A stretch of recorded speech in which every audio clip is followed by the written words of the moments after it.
Bonjour à tous, ce petit moment vidéo pour vous aider à réaliser l'exercice que vous avez à faire en fin de fiche sur Immortal Bach. Je vous fais écouter ici un autre choral que celui que vous avez étudié, c'est le choral qui s'appelle Jesu meine Freude, Jésus ma joie. On constate que c'est également de l'allemand et que ce choral est du compositeur Jean-Sébastien Bach. Tout d'abord, on écoute la première phrase.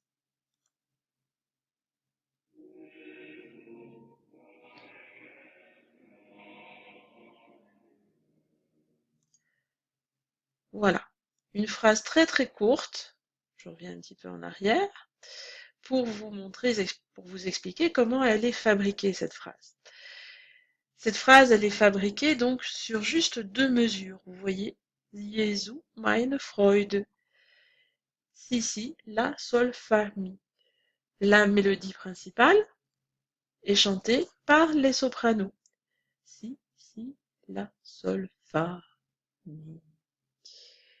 Et ici, nous avons la basse qui réalise ce qu'on appelle la note fondamentale des accords.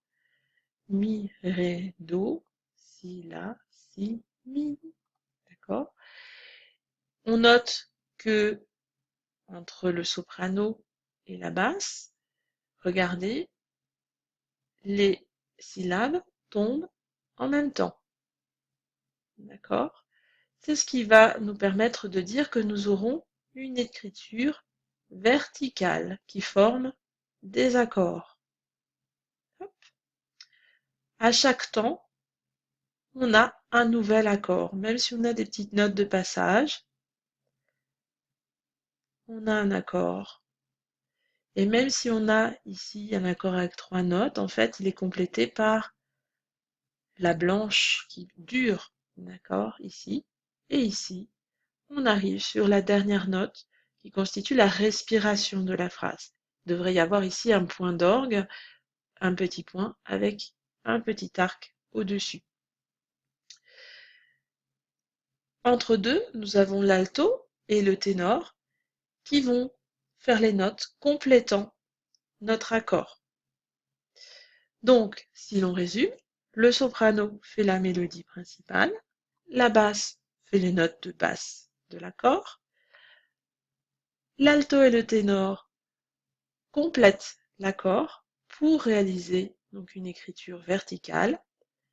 Le tout donne quelque chose de très simple, voix par voix, parce que c'est fait pour être chanté par des fidèles qui ont peu de culture musicale, même s'ils vont régulièrement à l'office. Je rappelle que le choral est une prière de la religion protestante luthérienne, donc qui est la partie protestante allemande de cette religion, et que on a une écriture où à chaque note correspond une syllabe. On a donc une écriture dite syllabique. Voilà.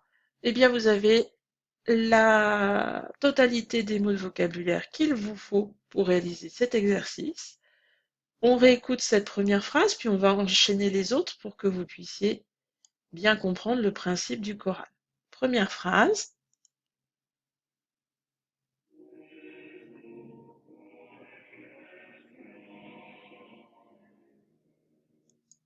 Respiration. On enchaîne la deuxième phrase.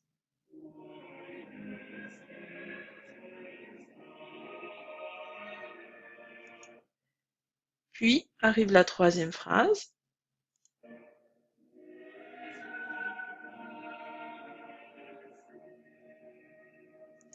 Dans un choral, on peut parler de phrases, mais ça sera encore plus scientifique si vous utilisez le mot de incise.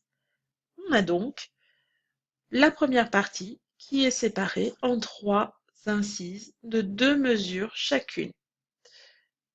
Une reprise ici avec un nouveau texte. Langue, art, langue. Deuxième incise.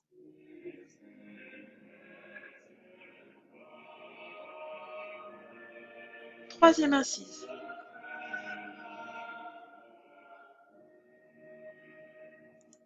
Etc. J'espère que vous avez compris le principe et je vous souhaite de bien réussir votre exercice.